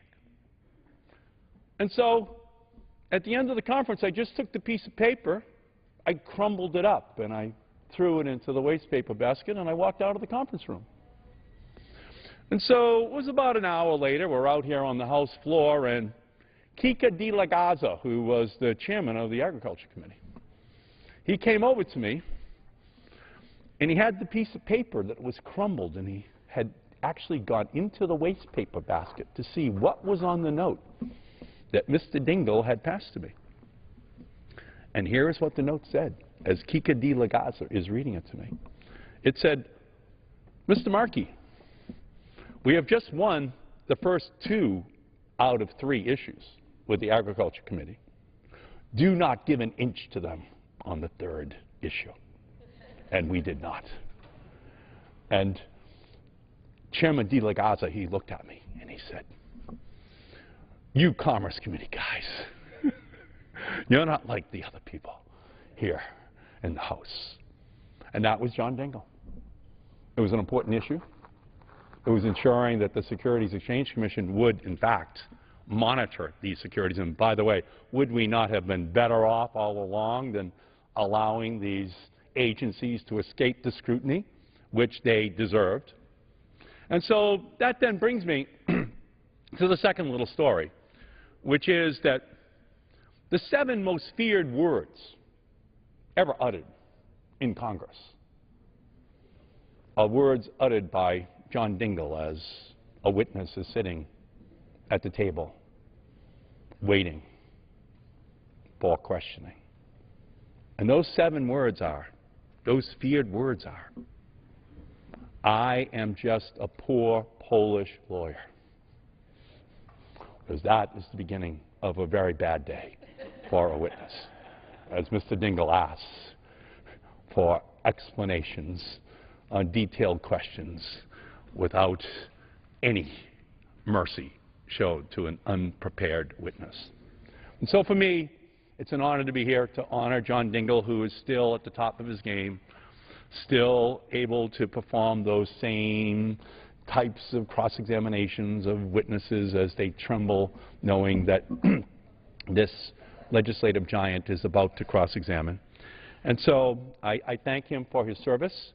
I thank the wonderful Debbie for giving him to us for his service here. And I thank him for the honor of being able to serve on that committee for 37 years with a legislative legend who will go down in history. And all I can tell you is one of the first things he wants you to know when you got on that committee was that there was a map of the entire world, the globe, over his head. And he just wanted us to know as we got on the committee that that was the jurisdiction of the committee, the entire planet. And that is how he acted as that giant over all those years. It was an honor to have served with you.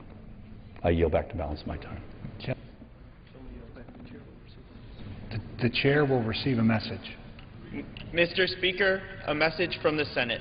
Mr. Speaker, Madam Secretary. I have been directed by the Senate to inform the House that the Senate has agreed to ESCON Res 19, providing for a conditional adjournment or recess of the Senate and an adjournment of the House of Representatives, in which the concurrence of the House is requested. The gentleman from Georgia may resume. Thank you, Mr. Speaker. And I want to thank the gentleman from Massachusetts and congratulate him on the beatification he's received by the voters of his state as he's about to join the other body, and wish him every success in the Senate. To which I can add that the next most feared 7 words uttered to any witness before Mr. Dingell is, please answer the question yes or no. At this time, I'm pleased to recognize the gentleman from New York, Mr. Tonko. Thank you very much. Thank you, Mr. Speaker. Thank you to the gentleman from the great state of Georgia. It's an honor to lend my voice to that of several of my colleagues as we pay tribute to Representative John Dingell from the great state of Michigan.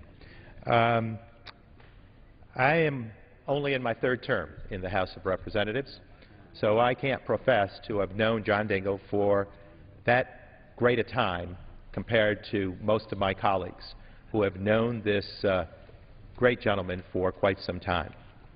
But as anyone serving in this House soon learns, it doesn't take very much time to know John Dingell, to assess the greatness of this individual, one who carries himself with great humility, which I believe is his hallmark of representation. His identity with common folk, our many conversations about the richness of the Polish culture and the embarking upon the American dream of immigrants of that persuasion and of all persuasions who have tethered that dream for the betterment and empowerment of their individual and family opportunities is, I think, what drives this individual. His motivation to be a public servant is obvious. It's documented, well documented by his years of service, his many years of service, 57 in this House, and dating back to 1938 as a page in this House.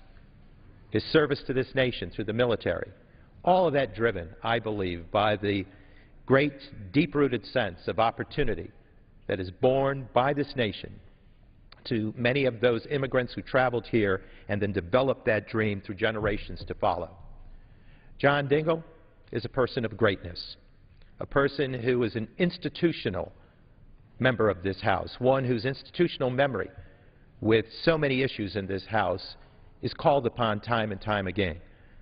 As a recently appointed member to the Energy and Commerce Committee, I marvel at the sense of involvement that he has had in his recall on the development of so many bills, bills that speak to the protection of our environment, making certain that the air we breathe, the water we drink, the soil that we cultivate is there for us for a better future.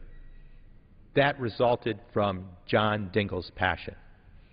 His involvement in making certain that the auto industry was not only saved but made stronger, great commitment by John Dingell.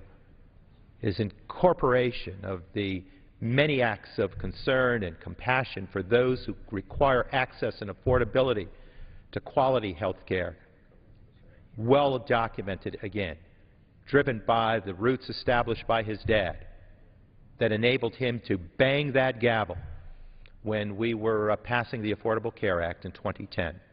So there are many, many stories in just a short time that I learned from this gentleman that empower me. His direction, his instruction, his concern, his guidance, his encouragement, and his praise of any of us, routinely done by this very, very generous man, strengthens us and gives us that motivation to go forward. And what he has always taught us, what he has said to me repeatedly, your word is your honor in this business. I can't help but think what the House would be like if we were filled with John Dingells, where there was respect for your colleagues, where there was drive and passion to make a difference for America's great many working families, where there was a sense of honor and respect for this work, and where there was this attachment to the American dream that ennobles and empowers this arena. He has taught us the nobility, with a small n, of the art and science of politics. He will forever be the measuring stick of quality service and representation. The consummate representative, John Dingell. John, it's an honor to serve with you. I wish you well as you continue to build upon your legacy, and thank you, and Debbie, for being such a well-respected, much-loved couple in this town, our nation's capital, Washington, D.C. God bless you, my friend. With that, I get back. I thank the gentleman for participating in this evening's special order. At this time, Mr. Speaker, I'm very pleased to yield to the gentleman from Michigan, Mr. Kildee.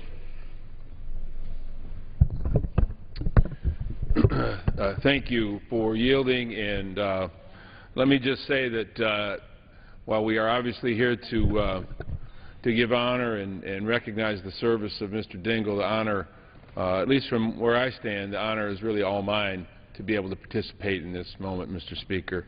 I grew up in Michigan. I was born in 1958, 3 years after Mr. Dingell began his service in this body. And I grew up in Michigan politics. And if you come from Michigan, and if you're interested in politics or government, you know a lot about John Dingell. His name is really synonymous not only with politics and government, but is synonymous with all the good that comes with service in government. We hear so much these days, of course, about the public's opinion of the work that we do and the often cynical nature of public opinion when it comes to government. Well, John really represents all the best in public service and has been a role model for so many people like me who have had a chance to observe him and watch and learn from the great example that he sets. He, after 21 years in this body, was joined by my uncle, who was elected, Dale Kildee, my predecessor, who was elected to serve in the Congress in 1976. And for 36 years, the two served together. So while I knew of Mr. Dingell as an observer of politics as a young man, as he and my uncle served together so closely and so well, I felt like in many ways John became a part and we became a part of his extended family. And I've often felt that John and Debbie are so close that I can always rely and count on them for counsel and advice and for friendship, that it does feel very much like family. For the whole time during that period that I knew John, I didn't call him John. I always called him Mr. Chairman or Mr. Dingell. And I'll never forget the first day on January 3rd, just 6 months ago, when I was sworn in to Congress and I came over to shake his hand and I called him Mr. Chairman, and he said, "No, call me John. We are friends." We represent an amazing and beautiful state, and I always look at John as a role model, as an example of somebody who, in a position of tremendous authority within this institution, understood how to advance the interests of the state of Michigan by balancing the very important need to be a great and protective steward of the natural beauty and the natural assets that makes Michigan such a unique place that we both love so much, but to also be able to keep and breathe life into the great capacity of the workforce, and particularly of our great industry, and particularly the automotive industry, which was born in our state, in which John has been such a careful advocate for and steward on behalf of, and has seen some difficult times that have helped to steer that industry through tough times, and are now seeing it obviously have new life and new vitality. Much of that, a great deal of that, is attributable directly to his perseverance and his willingness to take on a fight and see it through to the very end. There's no other issue more than health care that I think makes it clear the value of perseverance and the perseverance that he has demonstrated for so many years, term in and term out, reintroducing in this body something that his father first brought to the Congress, and that is the basic right of every American citizen to not ever have to go to bed at night worrying about whether their health, their own health, would stand between them and the long-term viability of their own family. And John was here not only to see that battle fought, but actually see it brought to a successful conclusion. So 6 months ago, when I walked onto this floor and realized a dream that I had been contemplating for a very long time, to serve in what I think is still and always will be the greatest democratic body in the history of this planet, it was a great honor to become a member of Congress, but perhaps an even greater honor to be able to call John Dingell a colleague, not just a friend, not just a mentor, not just somebody that I have looked up to, but a person with whom I now serve. I was elected to succeed my own uncle. I would like to think that we have some things in common, Mr. Dingell, and one of the things is you were elected to represent your district to succeed your very own father. And I think what you've demonstrated is that you obviously have your first obligation to serve your nation, to serve the interests of the people that you represent, but also to do great service to the legacy of your predecessor. And I can only imagine what your father must think, looking here and now seeing that not only have you taken up the mantle from him, but have served so long, but more importantly, so ably in advancing the goals and the values that he embodied when he came here, and that you were able to see them through to fruition. So thank you so much for allowing me just a few minutes as a freshman with not a lot of old stories about the House, but with great admiration for the man who has been here for so long. I yield back. I thank the gentleman for his participation, and I would note that he, like our honoree, exemplifies the truth that is written in Proverbs, a good name is rather to be chosen than great riches, and loving favor rather than silver or gold. At this time, I'm pleased to recognize the gentle lady from Maryland, Ms. Edwards. Thank you very much. I want to thank my colleague, Mr. Barrow, for leading this special order. Thank you, Mr. Speaker. And I am just so honored, really, to be here to celebrate and honor somebody I call a friend, John Dingell.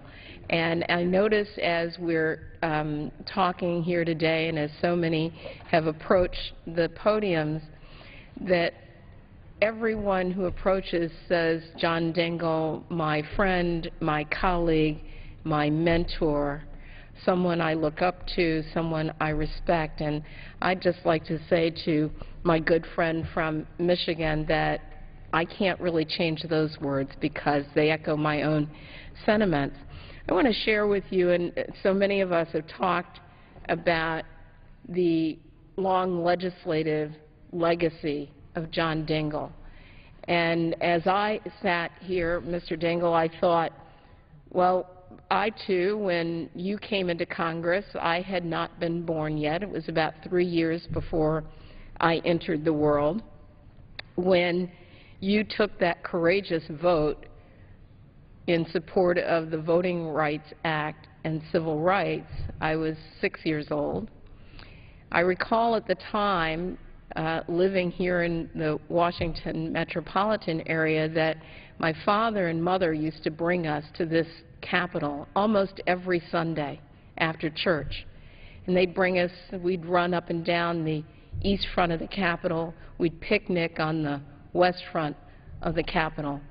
And I'm thinking today how wonderful it is to know that there was someone who was in this institution, who so valued this institution, and who even as a 6-year-old, John Dingell was working to protect my rights. And when I think about that, Mr. Dingell, I think of all of the members who lined up even before we began this special order and talked about the need to work in a bipartisan way to make sure that we create a formula for the Voting Rights Act that the Supreme Court would support, that institutes and puts into place the formula for the way that we protect our voting rights in Section 5 of the Voting Rights Act. And almost to a one, including John Lewis, none of us would be here had you not had the courage to take that vote in 1964. And so it's such an honor to serve with you and to know that while that may have been the battle in 1964, that you are fully prepared to engage in the battle here in 2013. And what an honor that we all have the great privilege of being able to serve with John Dingell. You know, I almost think, and Mr. Kildee mentioned this, but I almost think there's hardly anything that impacts our modern-day lives that we can't attribute to the great hard work and public service of John Dingell. The fact that I got up this morning and turned on a faucet and ran a glass of water and was able to drink it and know that it was clean was about John Dingell. That I walked outside today and even on a stuffy day like this knew that I could breathe air that was okay. We still have work to do, Mr. Dingell, but to know that that clean air and the cleaner we make our air is attributed to John Dingell. I think back to my grandmother who came to live with us at a point as she was aging, and it was actually just prior to the passage of Medicare, and how different families' lives are now because of the protections that they have for health care as they age and become or are disabled. Those things are attributable to the great work, the legislative legacy, and the service of John Dingell. And so here we are today, and when I first came into Congress, I came in a different kind of way. And one day, John Dingell pulled me aside in the cloakroom, and he said, "Come sit down. I want to talk to you. I want to get to know you." And I was frankly afraid of him. I knew his history. I had watched several Energy and Commerce hearings, and I had no idea. And I knew that he was a great friend of my predecessor, a great friend of my predecessor. And so I sat down and I talked to him, and what I gained from John Dingell was the kind of honor and dedication that he has and reverence that he has for this institution. And it is unlike any that we see, and we learn from that. And so we talked and we became friends. And then a funny thing happened. Barack Obama was elected President of the United States, and an inauguration was coming forward. And again, another reminder that John Dingell's 57 years of service are about this amazing legislative work, but it's also about the people of his district, the children, women, men, families of his district. And there was a high school in his district. Actually, I'm not quite sure it was still in his district, but at one time he had represented that high school. And they had gotten the great gift of being able to play in the inaugural parade for President Obama. And somehow or other, things got confused, and they were staying in a hotel that was many, many miles, a couple of hours away from Washington, D.C. And they would have had to get up at 2 or 3 o'clock in the morning to get to the staging area on time. And I represent a district just outside of Washington, D.C. in Maryland. And John Dingell reached out to me, and he asked, he told me the story, and I said, well, maybe we could figure out something. And so we found a high school out in Prince George's County, Maryland, and a parent-teacher organization and the students, and they welcomed these students from Michigan that they didn't know at all into their high school. They fed them pizza and sodas and everything. And so the students were able to actually get to the inaugural parade on time. And John Dingell and I have been, locked at the hand and the hip ever since. And those students were so grateful to him. And what I saw in this great legislator is that the people of his district really did come first. And he looked out for them. And they knew that he looked out for them. And like I said, I don't know whether he still represented them or not. I suppose over that 57 years, the way lines get drawn, at some point or other, he did and he didn't and he did and he didn't. But whatever, he thought of them as his constituents, and they thought of him as their member of Congress. And I thought that that is the kind of member of Congress that I want to be.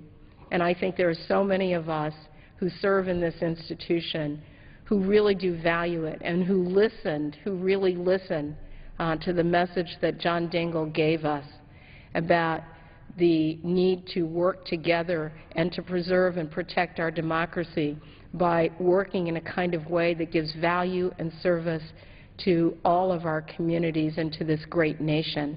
And so for that, I want to thank John Dingell for being such an important part of this institution, an important part of the way I've learned to become a member of Congress. And I want to say just finally on health care, when I came to the Congress, I had had an experience of not having had health care and getting very sick and going to an emergency room and having a lot of bills that I couldn't pay because I didn't have health insurance. And when we gavelled in that health care bill, the Affordable Care Act, it was John Dingell, sitting as Speaker Pro Tem, who gavelled in the Affordable Care Act with the gavel that he used for Medicare. And then during the course of that debate, I helped to gavel in the debate on health care. And there was one moment that John Dingell was speaking on the floor about his father's experience and about his experience working on health care. And I was sitting in as Speaker Pro Tem.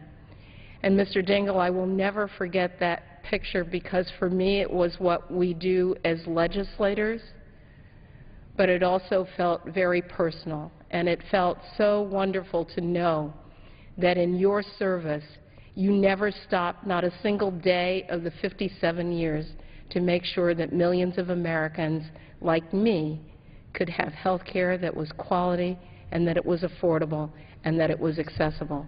And so I thank you so much for your service, and I am so honored to serve you. And with that, I yield. I thank the gentlelady, and at this time I'm pleased to recognize the gentlelady from New Hampshire, Ms. Shea Porter. Thank you very much.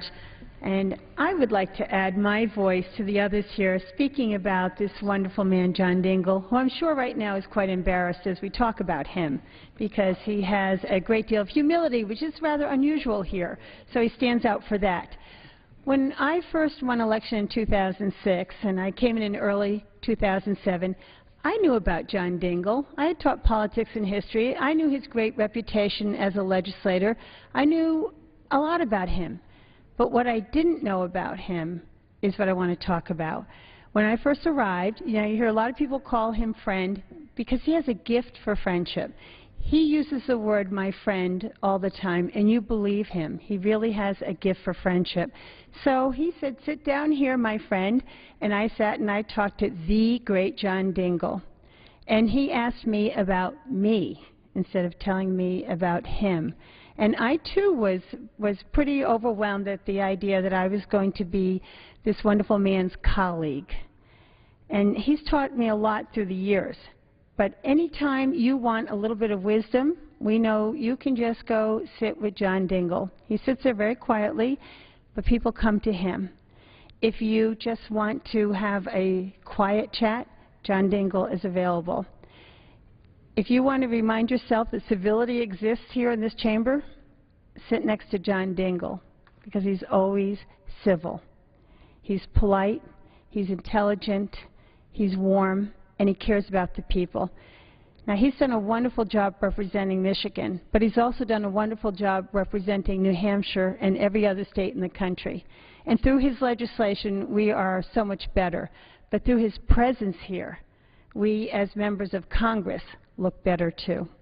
So I want to thank you, John Dingell, for all that you've done for me and for all of our colleagues and for this country. And I wish you the best of health and many more years serving America. Thank you. I thank the gentlelady. Mr. Speaker, I will close this observance by recalling the words of Thomas Carlyle. He was an advocate of the great man theory of history. And Carlyle wrote that history is but the biography of great men. Well, if that's true, then the legislative history of this country for over half a century has been but the biography of John Dingell. With gratitude for the service, the example, and the friendship of our honoree, and with the greatest of affection for our honoree, I will yield back the balance of our time. It looks like the gentleman would wish to have an opportunity at rebuttal. I don't know whether to rebut or to agree. I am pleased to yield to the gentleman from Michigan, Mr. Dingell, our honoree. I want to begin by thanking Mr. Hoyer, our leader, and our whip, and my dear friend, Mr. Barrow. Thank you. A wonderful, courageous gentleman from Georgia who has to fight very hard to remain here. I'm proud that you're my friend. Thank you.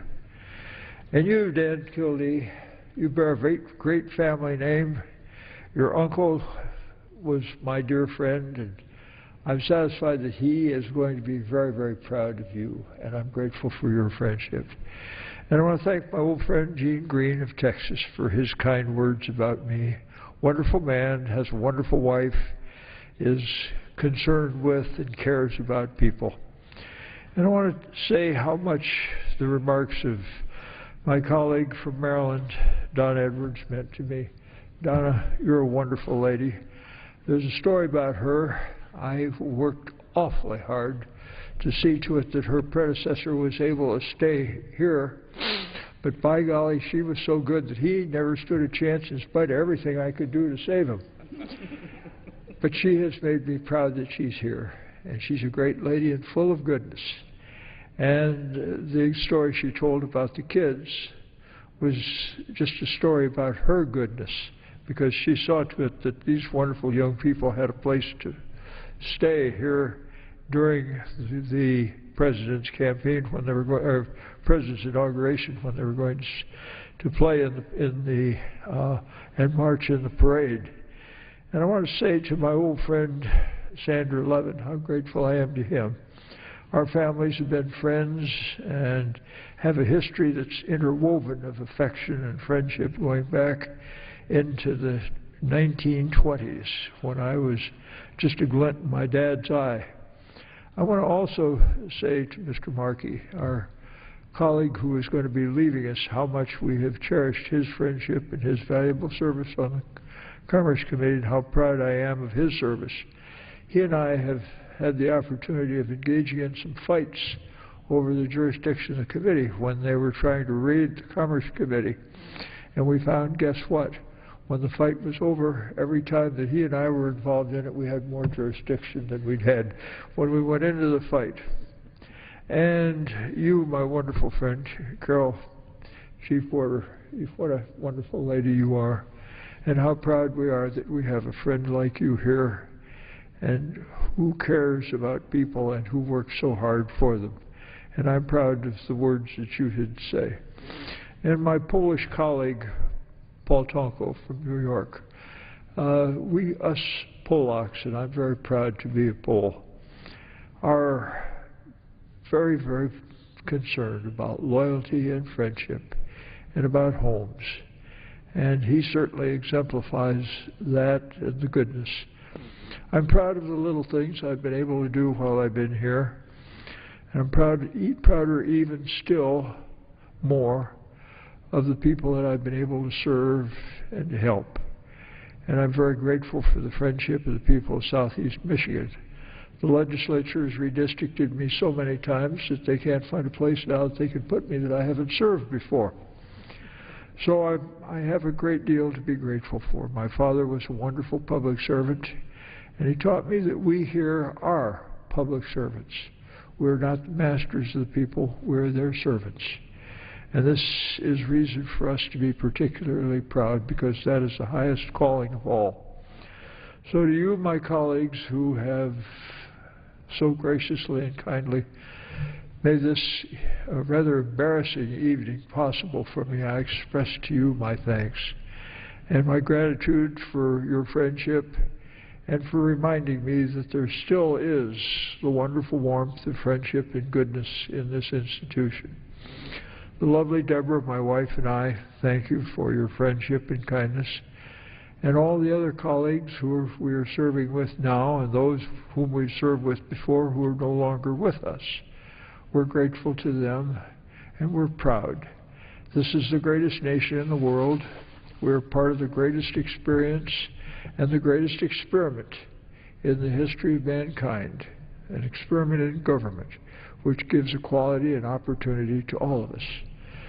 And we're reminded that serving and saving and protecting those people that we serve and the values that they hold dear is a tremendously important concern, one which we're going to have to go to bat about again to see to it that the Voting Rights Act is extended, because the protection of the rights of our people, and the greatest of all, the right to vote, are not yet fully assured.